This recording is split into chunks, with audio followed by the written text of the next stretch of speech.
நட்பாக இருந்தது திடீர்னு பகையாக மாறிடுதில்ல உங்களுக்கு. கண்ணனுடன் பகைக்கவே மாட்டேன்னு இருந்த ஒரு ஆள் திடீர்னு இந்த காரணத்தினால ஒரு பகையாகிடுது. அப்போ இவங்களுடைய நட்பு என்னாகுன்னு கேட்டிங்கன்னா, நல்லா இருந்த நட்பு, ஒரு அந்யோன்யமாக இருந்த உறவு முறைகள் திடீர்னு பகையாளியாக மாறக்கூடிய விஷயங்கள் இந்த மாதிரியான சூழ்நிலைகள் ஏற்படுத்திடும். பகைன்னா அதுக்கப்புறம் பகை தான். இந்த இது ஏன்னா கோபம் ஜாஸ்தி வரும், உத்தரத்துக்கு கோபம் ஜாஸ்தி வரும். சிம்ம லக்னம் அப்படிங்கும்போது அது ஒன்றும் சொல்ல வேண்டியதில்லை. அதுக்கு தான் சொல்கிறேன், அதுக்கு இடையில இந்த ராகுதசை வர்றதுனால இந்த ராகுதசை வரும்போது இந்த உறவுகள் இதை நட்பு இதெல்லாம் பகையாக நிற்கும். ஏன்னா இப்போது ஒரு விதி என்ன செய்யுன்னு கேட்டிங்கன்னா, ஒரு அற்புதமான வேலை செய்யும். என்னென்னு கேட்டால், உங்களுக்கு கஷ்டத்தை கொடுக்கணும் அப்படின்னா, நீங்கள் கஷ்டப்படுற நேரத்தில் உங்களை யாரெல்லாம் காப்பாற்றுவாங்களோ அவங்களெல்லாம் முதல்ல பகையாகும்.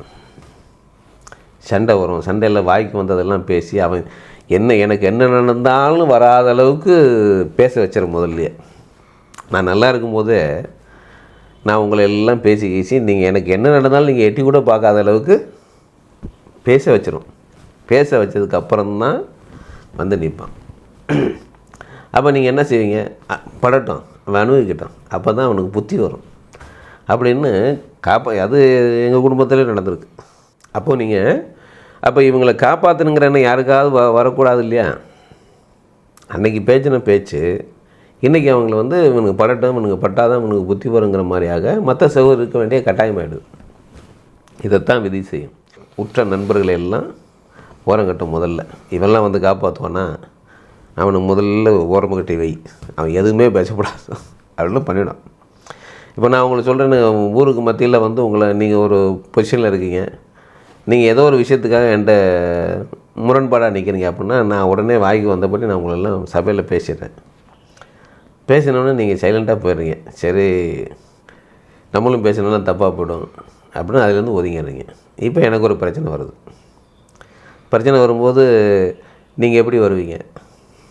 இதுதான் அன்றைக்கே எல்லாம் பேசி முடிச்சிட்டியப்பா, எனக்கு எதுனாலும் வராத அப்படின்னு வீட்டு வாசல் மிதிக்காதுன்னு நான் பேசினேன்னா, இப்படி தான் இந்த விதி என்ன செய்யணும்னு கேட்டிங்கன்னா, கஷ்டப்படுற நேரத்தில் உற்ற நண்பர்கள் எல்லாம் முதல்லையே ஓரங்கட்டி வராத அளவுக்கான வேலைகளை செஞ்சிடும்.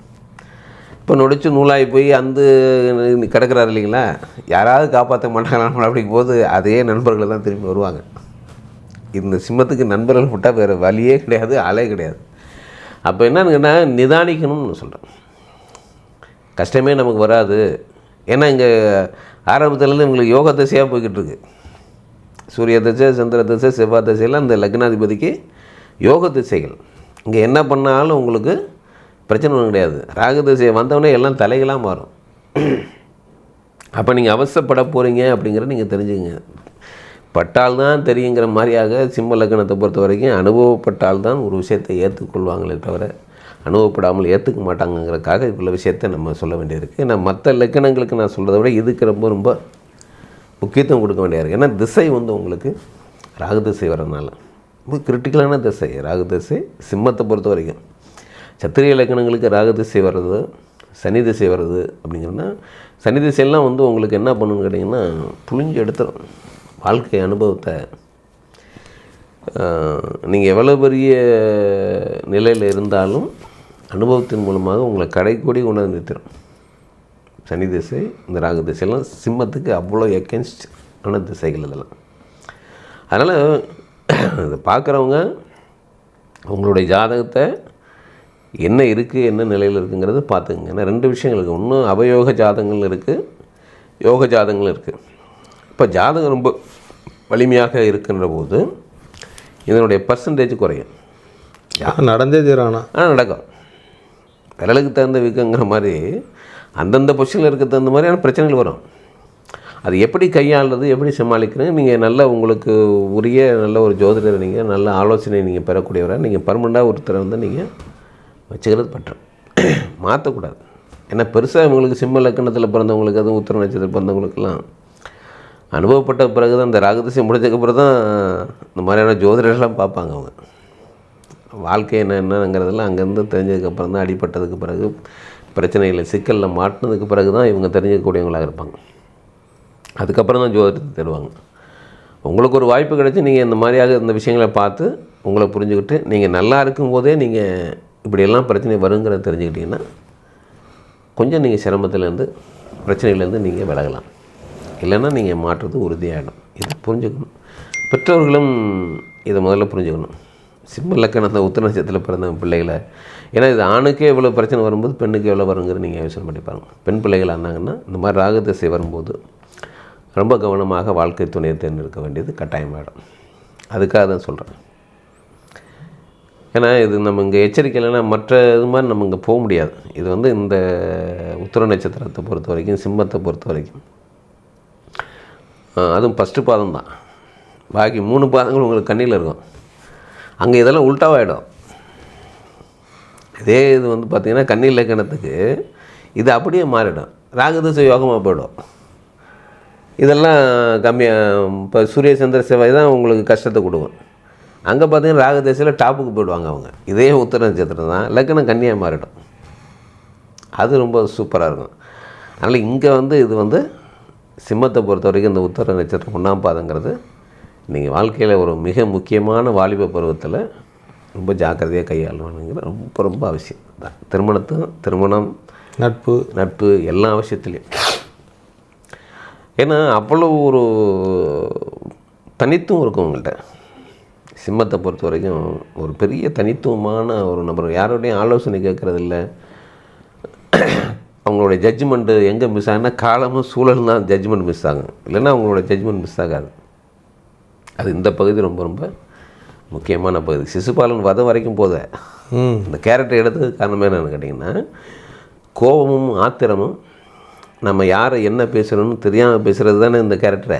ஆமாம், அதுக்காக தான் இந்த சிசுபாலன் எடுத்தது. இந்த இதற்கு இதெல்லாம் நடக்கிறதுக்கான வாய்ப்பு உண்டு. அவர் தெய்வம்னு தெரியும். ஏன்னா எதற்காக வந்து அவங்க அம்மா இதை ரொம்ப நம்பினான்னு கேட்டிங்கன்னா, சிசுபாலனுடைய அம்மா நம்பினான்னு கேட்டிங்கன்னா, கிருஷ்ணர் பிறந்த போது கம்சன் வந்து 8வது குழந்தைனால இறப்பு ஏற்படணும் அதே ஆசிரியர் தானே சொல்லுச்சு. ஆமாம். அப்போ இதுவும் நடந்துடும் அப்படிங்கிற பயம் இருக்கு இல்லையா அவங்க அம்மாவுக்கு. அதனால அம்மா பயப்படுறா. கம்சன் அழிஞ்சான் இல்லையா, கிருஷ்ணனால் அழிஞ்சான். அப்படிங்கும்போது நம்ம பையனும் இந்த மாதிரி அழிஞ்சிருவாங்கிற பயத்தை கொடுத்தனாலேயே ஒரு எதிர்ப்பை வளர்க்காமல் சிசுபாலன் இது புரிஞ்சுக்கிட்டு தான் இருந்தான். அதனால் ஒரு பாயிண்ட்டுக்கு மேலே வந்து உங்களுக்கு விதியை கொண்டு விடுதல. ஆமாம், அதுதான் விதின்னு சொல்கிறேன்.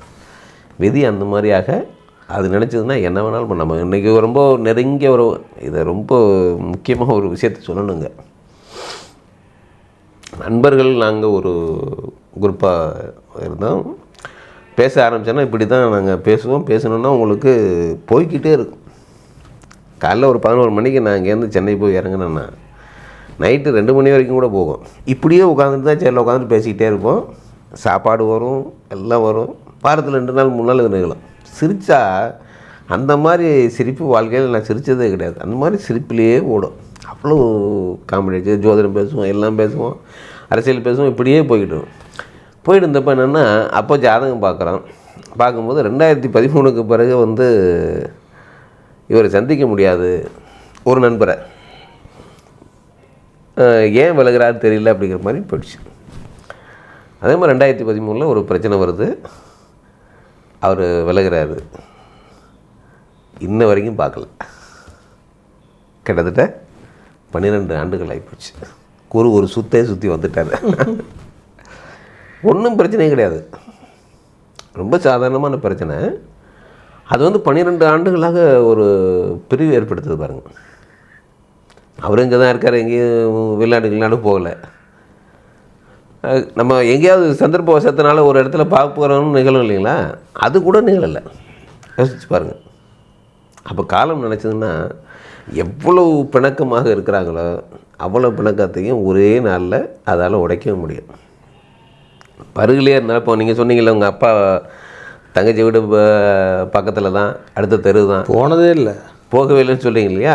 இப்போ அது வலுக்கட்டாயமாக பார்க்க மாட்டேன்னு உட்காந்துருக்குறது. சந்தர்ப்பத்தில் எங்கேயாவது பார்க்கணுன்னு இல்லைங்களா. நம்ம எத்தனையோ தடவை சென்னை போகிறோம், நம்ம பார்க்குறோம், எங்கேயாவது கண்ணில் ஒரு தென்படவே இல்லை இன்ன வரைக்கும். அப்போது இது விதி இல்லாமல் வேறு என்ன சொல்ல முடியும். இந்த மாதிரி விதி நினச்சதுனால் என்ன வேணுமானாலும் செய்யும், எப்படி வேணாலும் செய்யும். நண்பனை பகைவனாகும், பகைவனை நண்பனாகும், எல்லா வேலையும் செய்யும். அது நம்ம ஜோதிடத்தில் இருக்கிறனால நம்ம எவ்வளோ பேர்த்துக்கு பார்க்குறோம். ஒரு இப்போ குறைஞ்சபட்சம் நம்ம சொல்லணும்னா நான் ஒரு 20,000 பேருக்கு மேலே பார்த்துருப்பேன். அப்போ அந்த 20,000 பேருனுடைய வாழ்வியல் முறை, அவங்க கஷ்டம் நஷ்டங்கள் சந்தோஷங்கள் எல்லாத்தையும் நம்ம வந்து ஏதோ ஒரு விதத்தில் அனலைசிங் பண்ணியிருக்கோம். பண்ணிவிட்டு நம்ம வந்து இவங்களோட லைஃப் இப்படி இருக்கு. இப்போ நமக்கு தெரிஞ்ச எனக்கு என்ன பிரச்சனை இல்லாத நபர்களே யாரும் கிடையாது. எல்லாருக்கும் பெரிய பணக்காரங்களாக இருந்தாலும் அவங்களுக்கும் பிரச்சனை உண்டு. இப்போது முதலமைச்சராக இருக்கார், அவருக்கு பிரச்சனை இல்லைன்னு சொல்ல முடியுமா? அவருக்கு தேவையே இல்லை, ஒன்றும் சம்பாதிக்கணும் இதுவே தேவையில்லை. யாரும் நான் இப்போ சொல்லலை, எந்த முதலமைச்சராக இருந்தாலும் சொல்கிறேன். நான் அந்த ஒரு பொசிஷனுக்கு போயிட்டு அவங்களுக்கு பிரச்சனை இல்லைன்னு சொல்ல முடியும். அவங்களுக்கு தகுந்த மாதிரியான பிரச்சனை உண்டு. கடைசி குடிமகனாக இருக்கக்கூடியவனுக்கும் பிரச்சனை உண்டு. பிரச்சனை இல்லாத நபர்கள் யாரும் இருக்க மாட்டாங்க. ஜோதிடத்தில் நம்ம தெரிஞ்சுக்கிட்டோம்னா எல்லாருக்கும் பிரச்சனை உண்டு. அதில் என்னென்னா நம்ம கஷ்டமே தெரியாமல் போயிடுது. என்ன நமக்கு உண்மையிலே இந்த ஜோதிடம் நீங்கள் படிச்சிங்கன்னா நீங்கள் வரக்கூடியவங்க அவங்களுடைய பிரச்சனை சொல்லும்போது அப்பா நமக்கு அவ்வளோ இல்லைப்பா அப்படிங்கிற மாதிரி இருக்குது. அதுக்கு ஒரு உதாரணம் என்னன்னு கேட்டிங்கன்னா, டாட்டா இருக்கார், அவர் வந்து ஒரு 70லேயோ 65லேயோ ஒரு நிருபர் பேட்டி கேட்குறாரு. பேட்டி இந்த ஒரு ரத்தன் டாட்டா இல்லை, அவருக்கு முன்னாடி உள்ளவர். அவர்கிட்ட பேட்டி கேட்குறாங்க. ஏன்னா இந்தியாவிலும் முதல்ல ஃப்ளைட் விட்டவர், உங்களால் வாங்க முடியாது என்னன்னு ஒரு நிருபர் கேட்குறாரு. அதுக்கு அவர் சொல்கிறார் ஒரு லட்டுங்கிறார். சொல்லுவார் என்னென்னா நான் சுகர் பேஷண்ட்டு, லட்டு சாப்பிட முடியாது. இப்போ விதி எப்படி வேலை செய்து பாருங்கள். எதையும் வாங்க முடிஞ்ச ஒரு நபரால் ஒரு லட்டை வாங்கி சாப்பிட முடியல அப்படின்னு ஒரு எவ்வளோ முரண்பாடாக விதி வேலை செய்து பாருங்கள். அது மாதிரியாக அவரவர்களுக்கு தகுந்த மாதிரியாக அவரவர்களுக்கு தகுந்த மாதிரியாக விதிகள் வேலை செய்யுது. யாருக்கும் எல்லாமும் கிடைச்சிறதில்லை. இதுதான் வந்து உங்களுக்கு இந்த விதி. நான் இந்த இடத்துல நாங்கள் சொல்ல வேண்டிய காரணம் என்னென்னு கேட்டிங்கன்னா, அது எப்படி வேண்டுமானாலும் வேலை செய்யும்.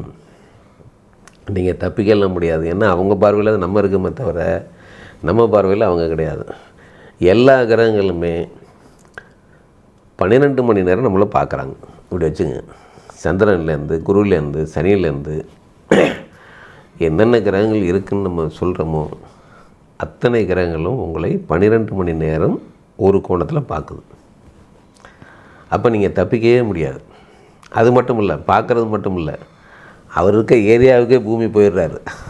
குரு இருக்கிற இடத்துக்கு பூமி போகும்போது உங்களுக்கு ஆட்டோமேட்டிக்காக அவருடைய பார்வை அதீத பார்வைப்படுது. அப்புறம் ஒரு 7ஆம் இடத்துக்கு வரும்போது பார்வை இல்லாமலும் இருக்கிறாரு. அப்போ நீங்கள் இந்த விதிகளில் இருந்து நீங்கள் அவ்வளவு எளிதாக நீங்கள் தப்பிட முடியாது. அதைத்தான் நம்மளோட ஞானிகளை என்ன பண்ணுறாங்கன்னா தவநிலைக்கு போகிறாங்க. இவங்களேருந்து விடுபண்ணுப்பா அப்படிங்கிற மாதிரியாக எங்கேயாவது போய் உட்காந்து தவநிலைக்கு போயிடறாங்க, மரங்கள் மாதிரியாக. அப்போ நீங்கள் இதிலேருந்து தப்பிக்கலாம், ஓரளவுக்கு தப்பிக்கலாம். தப்பிச்சாங்களன்னா அங்கேயும் இல்லைன்னு விடை. நீங்கள் நல்லா கவனிக்கணும், அங்கேயும் விடை இல்லை. ஆனால் அந்த சூட்சமத்தை புரிஞ்சுக்கிறாங்க ஞானிகள். கூடு விட்டு கூடு பாயிருங்கன்னு சொல்கிறாங்க இல்லைங்களா. இங்கே உள்ளே இருக்கிற ஆன்மாவை எப்படி வெளியில் எடுத்துகிட்டு வர்றது. ஏன்னா இது அழிஞ்சு போயிடும், ஒரு காலத்தில் இந்த உடல் அழிஞ்சிடும். ஆனால் நான் எப்பவும் வந்து நான் ஒரே ஸ்டடியாக இருக்கணும் அப்படின்னா இந்த உள்ளே இருக்கிற ஆன்மாவை எப்படி வெளியே எடுத்துகிட்டு வர்றது அப்படிங்கிற சூட்சமும் தெரிஞ்சதுனால அவங்களுடைய லைஃப்பெல்லாம் எந்த காலத்துலையும் இருக்கிற மாதிரி அவங்க இருக்கிறாங்க. நம்மளை மாதிரியான சராச்சரி ஆட்களுக்கெல்லாம் ஒரு குறிப்பிட்ட நாட்களோடு முடிஞ்சு போச்சு. அவங்க நீண்ட காலம் இருக்கிறதுக்காக இப்போது நம்ம பேசிக்கிட்டு இருக்க மகாபாரதம் சொல்கிறேன், இது எப்போ நடந்ததுன்னே யாருக்கும் தெரியாது. அந்த பெயர்கள் அந்த கதாபாத்திரங்கள் எல்லாம் இன்ன வரைக்கும் உங்களுக்கு பேசப்படுது இல்லையா, வாழ்ந்துக்கிட்டே இருக்காங்க பாருங்கள். அதற்காக சொல்கிறேன், விதி இப்படி எல்லாம் வேலை செய்யுங்கிறத இந்த சிசுபாலன் கதை மூலமாக நம்ம சொல்ல வேண்டியது கட்டாயமாக இருக்குது. நிறைய பேசுகிறோம், ஆனால் அதை சார்ந்து பேச வேண்டியதாக இருக்குது.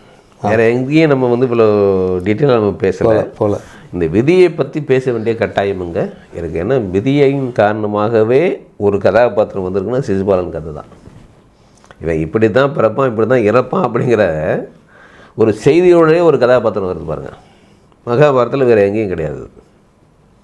கம்சனு கூட 8வது குழந்தை இருப்பாங்கிறது தான் ஆசிரியர்.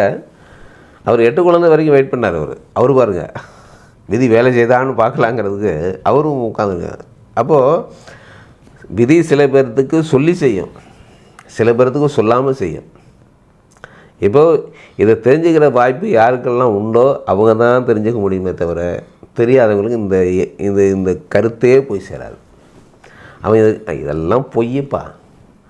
நம்ம எத்தனை பேரை பார்க்குறோம் மீடியாவில், சோதிடம் பொய், சோதிடம் சொல்கிறவங்க எல்லாம் பித்தலாட்டம் எல்லாம் பேசுவாங்க. ஆனால் இதை பற்றி தெரிஞ்சுக்கணுன்னா நீங்கள் வெளியில் நின்று பார்த்தாக்க உலகம்லாம் பொய், வானத்தில் நட்சத்திரம் இருக்குது, அதெல்லாம் பொய்ப்பா. நீங்கள் கண்ணால் பார்த்தாலும் கூட ஏதோ ஒன்று மினுமினுக்குது, அது அவ்வளோ பெருசாக இருக்குன்னா சொன்னால் ஒத்துக்குவாங்கள்ல? ஒத்துக்க மாட்டாங்க. ஆனால் அனுபவப்படும் போது புரிஞ்சுக்குவாங்க.